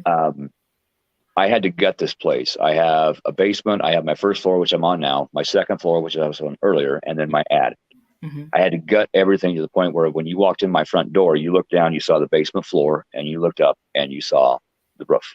Wow. I have rebuilt this myself over the last year. Mainly, I've had offers of help, but this was my healing. This was my healing from the loss that I incurred. Right. Part of the process. Mm-hmm. But so all the nasty stuff was already taken care of before this process started. So, but when you are redoing a house, remodeling, what have you, it is, especially if you have paranormal activity, it's very important to say, hey, okay, this is our home. This is what we want to do. We're not trying to cause you any harm. We're not trying to, offend you in any way, but this is going to work better for us. Before the fire, I was, the kitchen was carpeted, and I put words. I've got TBI, so sometimes words don't come through. Tile, that's the word. I put tile down, so I had to rip the old carpet out. And some old guy yelled right in my ear, all that work. I'm like, dude. I'm a chef, and my brain's going, carpet? What the hell? Yeah, I wouldn't put carpet in a kitchen. That. But I had to explain to him, that the backing under the carpet was disintegrated and had get pushed in, and it's healed up and everything. Yeah, and so it needed to be repaired. I was making it better. And once I did that, it was cool. So a little explanation sometimes will go a long ways. Okay. Yeah, that's cool. That's interesting. Looking at what Amanda Berry says she's from Australia. Hello. Good day. Good day. She says, I have a weird vision of when we have Remembrance Day and all stand on bow heads for a minute. That energy is felt by the dead. It scares me. It makes them remember what happened. And then she went on to say, so when you got kids running around in an old house with a camera, camera or Canara? Camera. It might be Canara, and I have no idea. Camera. What it is. I think it was supposed to be camera. Being fools, all they're doing is making them remember their pain and grief. That's interesting. That's an interesting concept. When you go to a haunted location and you investigate. Oh, I see what she's saying. She says YouTube has thousands of young people running around old homes with all belongings still inside, asking, "Are you a demon? Are you a killer?" Etc. Investigating abandoned homes and stuff. Yeah, it's a trend. Yeah, and they always talk like you're talking to a senior. Like you're talking to a senior citizen. They're yelling it out. Respect. Have respect for these people. They are people too. Have respect. Something I've always said, ghosts are people too. Yes. So I don't abide by these ghost hunters that go out there and what's the word I'm looking for? Do not antagonize. Antagonize. Yeah, to try and get some sort of response. I hate that. Provocation. Yeah. Don't provoke them. I hate that. You're going to get hit. You're going to get a lot better evidence if you are polite. And if you do 5-minute EVP bursts instead of asking questions for 3 hours, waiting a week to go over your evidence, because if they're talking to you, they're talking to you. Yeah. Listen to your 5-minute EVP. Okay, what's your name? Carol. Cool. My name's Keith. Carol, what's your last name? My last name's Ottersburg. You might get that last name. The obelisk and things like that. Get a response right away. You can have a conversation. That's where I've had some interesting old EVPs that had I listened back to them, I didn't really think about this back then when we got this, but when we were in Winona at that shop in Winona, there used to be an old bar, and I just talked about this the other day. I got an EVP. It used to be an old brothel back in the late 1800s to the 1960s. It was a brothel. Okay. And I had asked to speak to one of the women who had worked there. I said, all due respect, I said, I'm just going to ask, is there anybody here that used to work here as a prostitute? I said, I would love to make contact. And of course, I was just taping EVPs. And I didn't listen back on the site, on the spot. And later, I got this one with a woman's voice answering me directly that says, what you doing there? Just like that. How you doing? It was basically how you doing. It had that kind of. We got that in a barber shop with an old barber shop here in town. Rainey and I and Rocky and a couple of other people. We were doing an investigation at Carl's barber shop, and he said, "I don't even go down in the basement here." And so we opened the trap door to the basement and went down there, and then we came up and we had the spirit box going and something else. And it was afternoon, and we set it in one of the old barber chairs. And we said something. We were trying to get a hold of. Carl said, "I think there's a ghost here by the name of blah blah blah," and we were asking. And so Rainey's doing the asking, and she's standing there. And then the voice comes out, and she says, "Is anybody here? Would you like to talk to us?"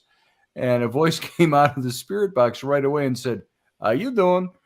I mean, it was just like that. And Rocky and I started laughing, and we said, "Whoever you are, you've got good taste." So, there you go. There you go. So there it is.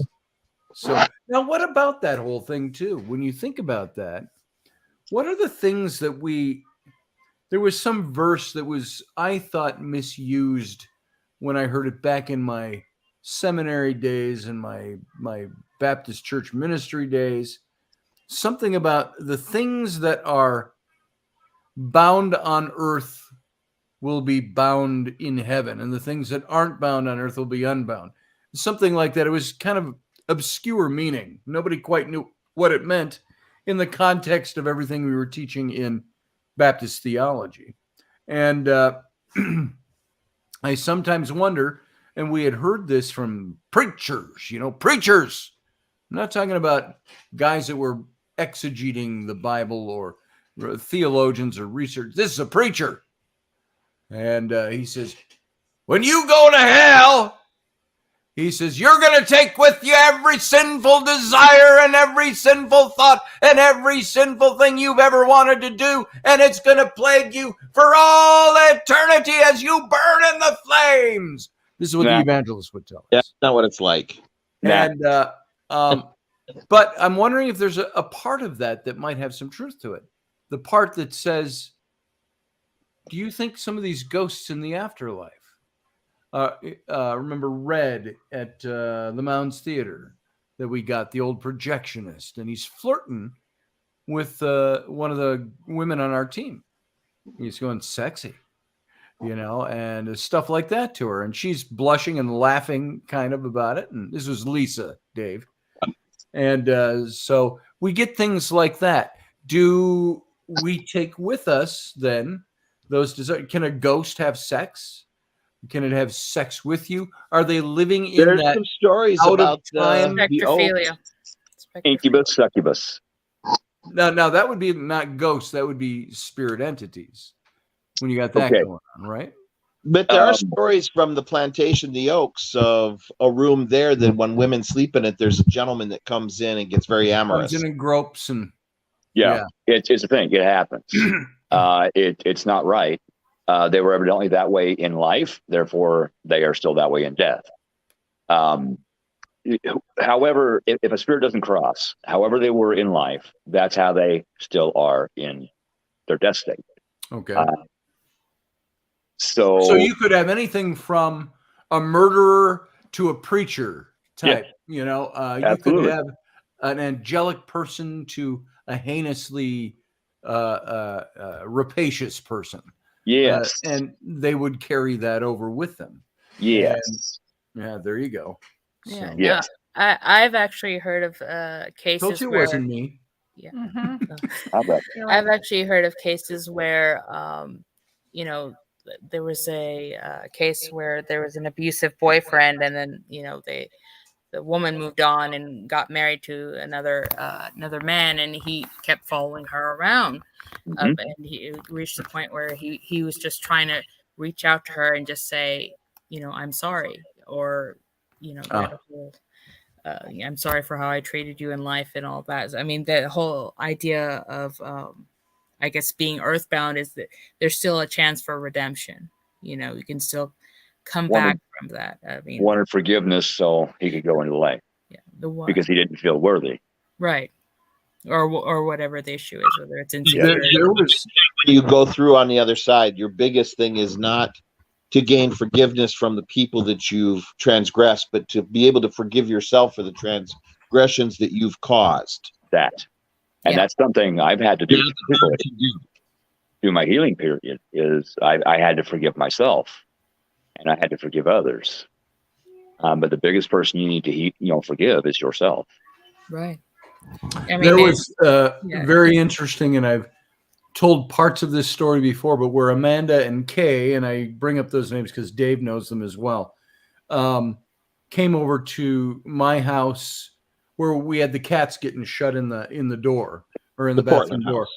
And Rainey and I had just started hanging out together and dating, and she got in contact with somebody that she gave a name to. It was a girl I had dated in high school that had died maybe 11 or 12 or 13 years before 2005 when this little incident was going on. And as we're all sitting around on my bed, I think Kay was sitting on the floor. Amanda and Rainey were on the bed, and I was on the bed because that's where a lot of this activity, we were getting a lot of stuff. Rainey was seeing things in that room, a little boy in that room, and stuff would happen around there. And I just remember seeing, as she's talking about this young woman that I dated about, I don't know how many years earlier than that, the late 70s. And this is now 2005. And as she's talking about her, Rainey and I both kind of looked toward each other. And then Rainey looked at me and she said, "Did you see that?"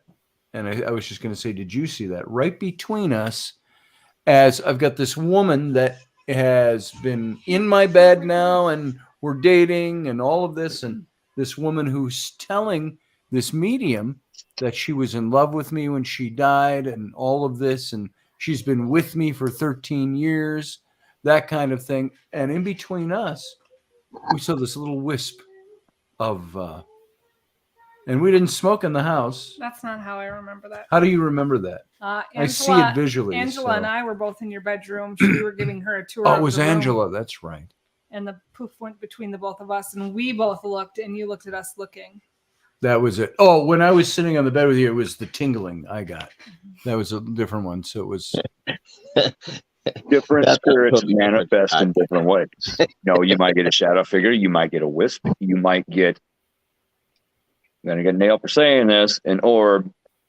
99% of orbs are dust and bugs. However, if you have one that is emitting its own energy, its own light, it comes and looks at your camera.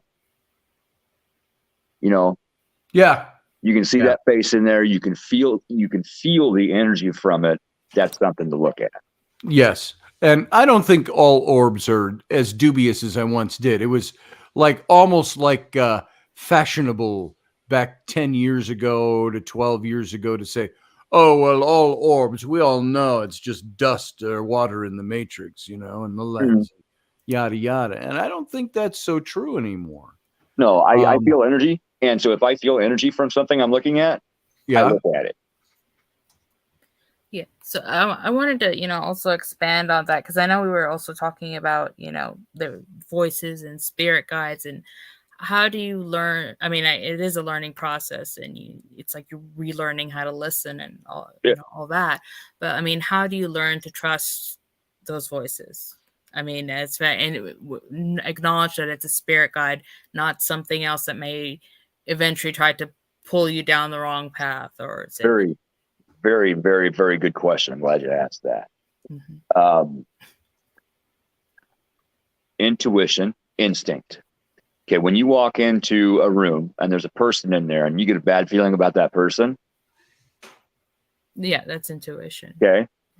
If you have somebody talking to you and you get that bad feeling, leave me alone. Right. Unless you can tell me who you are, what is your name, why are you here, leave me alone. Get away from me. Now, if you have somebody that's talking to you that makes you feel, warm and safe, that's one of your guides. So same way that you deal with real, living people, that's how you deal with your guides. Right. So, I mean, like in my case, I have no psychic ability, whatever. And whenever I use my intuition, it ends up being worse than going, if I didn't follow in my intuition, I end up with a better result than, it's like polar opposite. So, I mean, it's, it will tell me to, okay, trust this person. And then they end up, screwing me over or, hurting my feelings or whatever. Or, I don't hear voices because that's not really in my paradigm or, my beliefs. Do you ever hear your own voice telling you something? Yeah. That's your guides. Right. No. Mine speaks to me through my own voice because they know I will listen to my own voice. Yeah, but I mean, it feels like I'm learning that not to trust my own voice. I'm getting the opposite. I mean, I'm not meant to be psychic, I guess, but I mean, that's fine. I wouldn't want that, particular gift because it can be a blessing and a curse. And I have enough going on in my life right now and for the past years and stuff. It can be overwhelming at times. Yeah. And sometimes I just got to tell them, just like some days I have to shut my phone off. It dings. Sure. Ding, ding, ding, ding, ding, ding. And sometimes I got to tell them, hey, I need a break. I need a break. Yeah. But I need a break. Yeah. But I mean, and going back to, the boundaries, because I think what a lot of people are often afraid of, like, yes, we try to set up boundaries and said, okay, these are the rules. And then how are they supposed to enforce the rules? Say, okay, don't bug me between such and such hours, or don't come into my face, and then something comes in your face, and then what are they going to do? As far as I know, they have to rely on whatever belief system or that they work out of, or that's when if they won't respect your boundaries, they need to go. Right. But what does that mean? I mean, what does going mean? I mean, if something is getting into your face, I mean, you do rituals, you push back with energy, with however, you stand firm. This is my house, my rules, my boundaries. You will respect them, or you will leave. If you do not leave, you will be removed. If I can't do it myself, I will find somebody to remove you.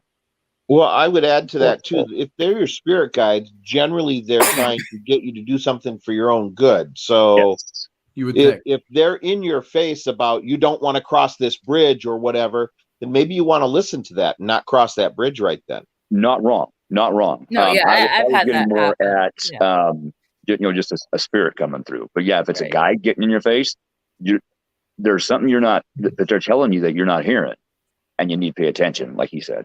Okay. What did you have? Well, I'm saying like if you're like live in a haunted house, or you've been that's how I was answering. Something you set those boundaries, and if you need to get help, get help. Right. But make sure the team that you get knows what the hell they're doing, because if you get a team that does not know, they can make things 10 times worse. Oh yeah, I've heard. Ray had somebody yelling in her face not long ago. That was what did it say? Ellery was in bed. Was it Ellery? It yelled. It was like a scream. Just somebody just standing over her in bed, yelling at her face. Yep.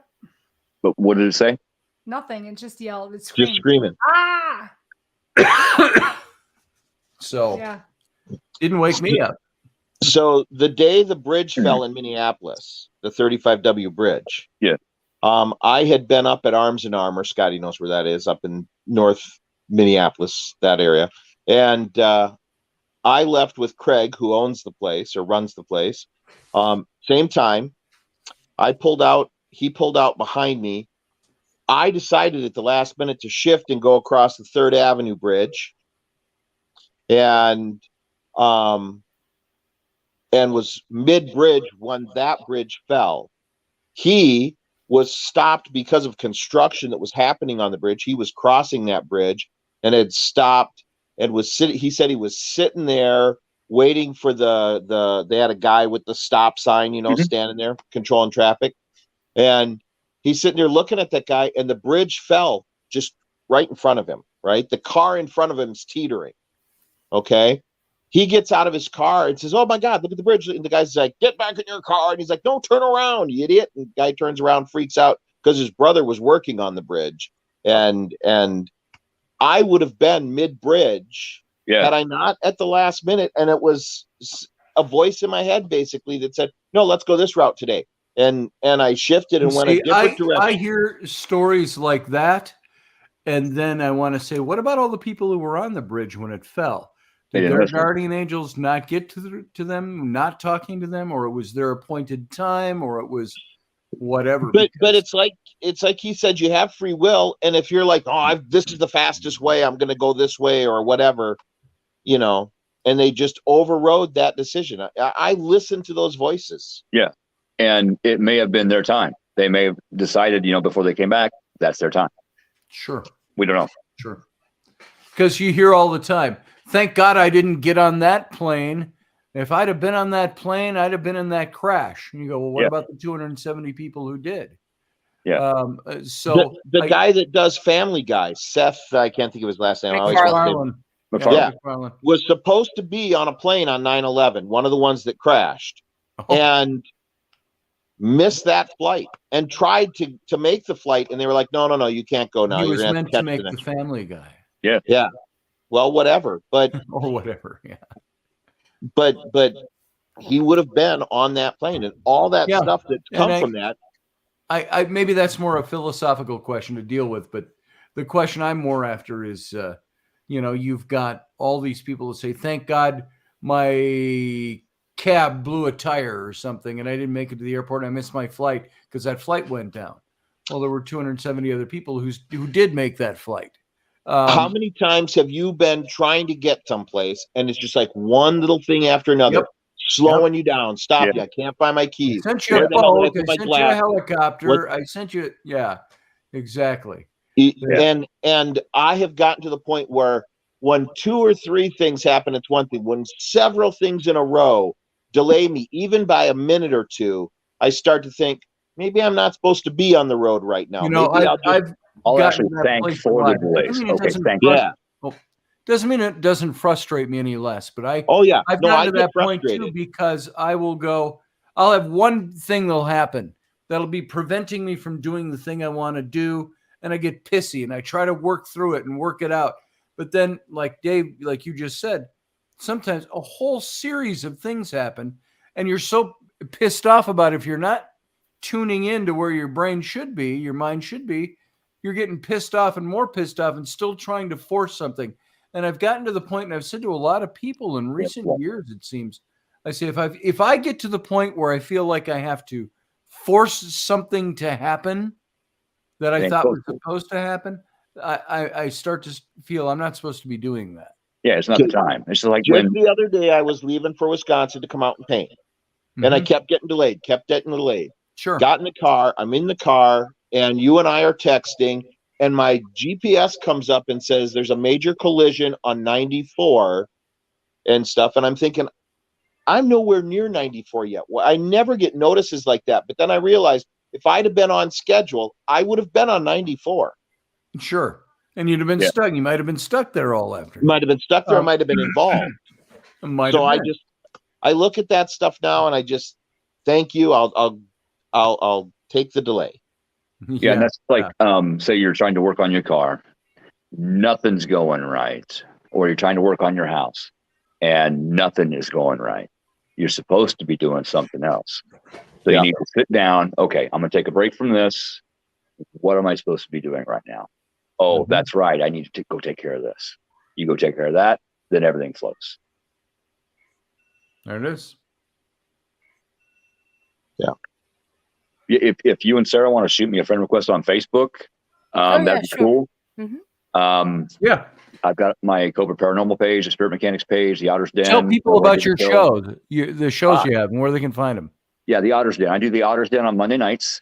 Me and Joni Templeton Skinner, she is an astrologer. She does the astrology, and I add kind of the spiritual to that. So we do that to help people understand what's going on, why these things are happening, what to expect. We do get a little governmental once in a while because that has a lot to do with that. Sure. But we do try to keep it on a helpful basis. I also have other guests on, hopefully Scotty and Wendy are going to come on here pretty soon. And self-help coaches and paranormal. I mean, I deal with all things. I started with just paranormal, but the more I've been healing, the more I think other people need some more messages too. So, and then I join Joni's show once in a while. She does astrology, and And then the Spirit Mechanics, they are the ones that came and helped me. They have their page, and I think a lot of people get a lot out of their lives that they do. So yeah, it's we got a couple things we put out. All right. So good. Go check out Keith's stuff and check out his show. And like I said, I still got to get back to you. I haven't even talked to Wendy today about us coming on your show. You may have talked to her about something completely different. So. I did mention I asked her if you talked to her yet. She's like, not yet. I'm like, okay, he will. So cool. All right, cool. It's gonna end up with like 500 friend requests after the show. Yes. It happens. I actually know when my episode airs on TV because all of a sudden all these friend requests come through. Mm-hmm. I would get the same thing. Yeah, the same type of thing. You go on coast to coast, and all of a sudden you got all kinds of emails, all kinds of messages, all kinds of friend requests. Hopefully, book sales sometimes. So, yeah, I go through each one. I take the time to look at each person and, okay, I like that person. I like what they're doing. We'll give them a shot. Okay, that person, nope, gone, done, yep. Boom, done, I will say my first book on the Nephilim, when I went on coast to coast back in, it's got to be 2012. Yeah. And the day after that, or within 2-3 days of that, I don't remember how long it took the numbers to accrue. It showed that my book jumped to number 211 on Amazon out of 8-point-something million books. And it only sat there for a day, but it was like, I guess it pays. Cool. To go on coast to coast. So there you go. There you go. So. And now I'll be harassing Keith every week. Said, "Is the book done yet? Is the book done yet?" Yeah. It's going to be a bit before that gets done. I would say at least a year, probably. Okay. I still have a lot of work to do on the house. I got to get things buttoned up for winter. I just got my attic floor finished, and got that buttoned up. So that cold's not going to be coming in. But I got to go to Menards and get my heat vents. I got to get my heat vents put in right now. What part of the country are you in? Right in the middle. I'm in Nebraska. Oh, okay. So I have, I got a new heater downstairs, but I don't have vents. What I have is a cardboard redneck vent that I built to get the heat to this floor, and then it slowly goes up there. But I got to get my vents in. So yeah, because you don't want to worry about carbon monoxide as well. Yeah. Oh, it's vented really well. The heater is vented outside. That's good. It's just the vent that is blowing the heat up. That's what I have to the blower. Yeah. Blower.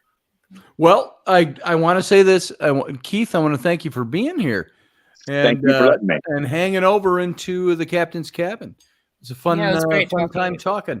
We're going to wrap this up. We try to wrap this up at 11 o'clock. Yeah. And even more so when I'm tired. So, Sarah, thanks for being here, darling. All right. Thanks, guys. And I will talk to you again soon. Nice meeting you. I already sent a request. All right. Keith, good to see you, brother. Thanks for taking your time and coming in here. I appreciate it. Thanks for allowing me to, man. All right. We'll talk again soon. All right. Sounds good. Bye. All right. And Uncle Dave. Yep. Rainy, good seeing you. Good night, Uncle Dave. Good to see you too. I guess I'll see you Sunday. That was just a nicety. I don't know if she really means it, but yeah. Good to see you, Uncle Dave. Good to see you too. I'm out of M&Ms. Oh my God! Not really. Not really. Did you coming over again, Uncle Dave? I'm out of M&Ms. Or did the kids get into it? No, it's still sitting up on the shelf. I got half. I put it back on the shelf. Yeah. I saw it on the sofa the other day. Nice. A kid got into it. So anyway, I'll buy you more. Yay! So come on over, Uncle Dave. We miss you and the M&Ms. Yeah. Rowan, I miss you. Let's go to Chinese. Let's go to Chinese. You taking us to Chinese? Do you miss me or do you miss the Chinese place? Oh. She'd be honest with you. She goes, "Well, I miss going to Chinese." Yeah. Well, don't you want me to come over and not take you to Chinese? I'm like, you're kind of grumpy. What's the deal? Well, I won't be grumpy if you take me out for Chinese. Oh, okay. Okay, well, that's there it is. Yeah. All right, Dave. Have a good night. Good night. Talk to you soon. All right, folks. That's pretty much it. That's all we got. surprise having Rainey here tonight. Yeah. So I had so much to say. It was amazing. It was just great having you here. The stuff you did contribute. Right. I think I said 5 words. Well, 5 or 6. Yeah. So where are you? There you are. It was interesting. That's a little better. Our heads don't run up. We don't have all that white space above us. Okay, but before we go, everybody, I went and did massages tonight, and I was finishing up my last massage. I had like 10 minutes left, and I saw something in the room. It was pretty cool. Well, I don't. Well, what did you see? She whispered this to me while we were doing the show. It was just a shadow, and it wasn't not a dark shadow. It was really weird that it was like a brown or orange shadow. It was different, but it was over by the bed, the side of the bed, by the pillow. Don't know what it was, but see, and I'm telling you, Rainey sees stuff. She's the one that attracts this stuff more than I do, a lot more than I do, and. What was it doing? Did you get any feel off of it? No, I didn't. We were chit-chatting, and I stopped talking, and I looked at it, and I was like, oh, and then I was like, sorry about that, because I kind of interrupted her with my oh. And I said, tell her what? I said, I just saw something by your bed. I said, oh, I probably shouldn't have said that either. I just saw this big glowy-eyed demon by your bed. Oh, I shouldn't have told you that. She stayed quiet, and so I just got quiet after that and finished up. Wow. But let's see. I pay good money for a massage, says Amanda. Well, you know what? We'll come out there and Rainey will do the massage, and I'll go sightseeing. All right. You can pay us good money. You can take us out on your catamaran. So I'm not about water, thanks. Oh. I'll go in the water, but I'm not about boats. No, thank you. Yeah. Mm-mm. She doesn't want to die in the water on a boat. I don't want to puke off a boat in the water. She said, leave the kids here, go on an adventure. Right? Oh, sold. I like taking the kids on adventures, though. Well, so do I. I'm being flippant because I love our kids and I love doing stuff with them. But I also would love to do stuff with just my wife sometimes. So, anyway, I need some massage therapy, says Elderberry.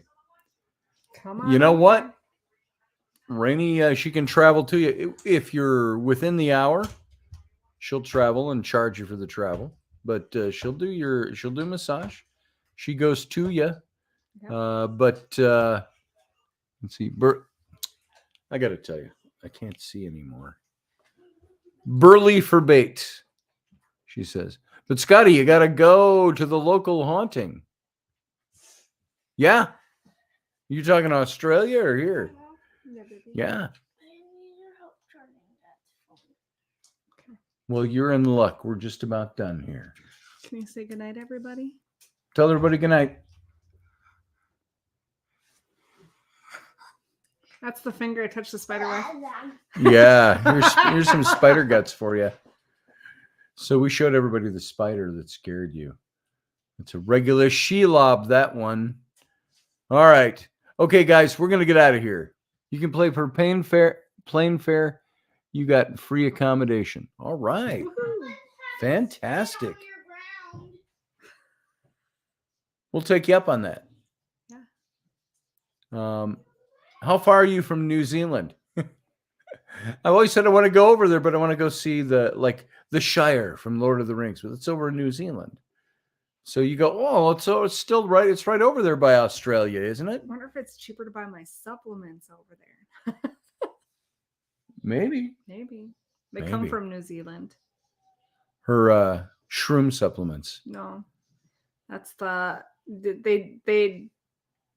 they kill the cows and then grind up the parts. So right now I'm taking ox bile. Soylent Green is people. Ox bile. I was gonna get the thymus too. It's getting weird over in New Zealand. It's like saying, "Hey, I'm going to be in New York. We should swing by Hollywood while we're there." Right. Yeah, exactly. That's about it too. I think the distance.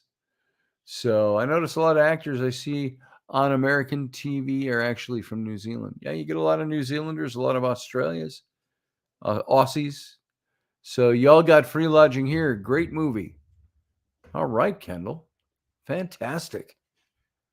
We'll have to come. Florida's cheaper and closer. The prime minister is dodgy. Very true. Oh. So, well, we're going to get out of here. It's after 11 o'clock, and we'll turn into pumpkins pretty soon. Right. Daylight savings time, doesn't pay any attention. Don't we get to sleep in? No, don't do it. What was that? I said, don't we get to sleep in with daylight savings? No, it's an hour backward. So we lose an hour. No, wait. So it would be 10 hour o'clock back. now. Oh, yeah, we get an extra hour. Yeah. Tomorrow night. Tomorrow morning. So tomorrow. Or not whatever. tomorrow. Sunday morning. Sunday morning, instead of waking up at 8 o'clock, it'll be 7 o'clock. It'll be 7, but it'll doing radio. even though it says 8 on the clock. Yeah. No, thank you. All right. Let's get out of here. Folks, I want to thank you for being here. As you know, we'll be back. We'll see you again on Sunday morning. That's when we'll be back. So for now, live long and prosper.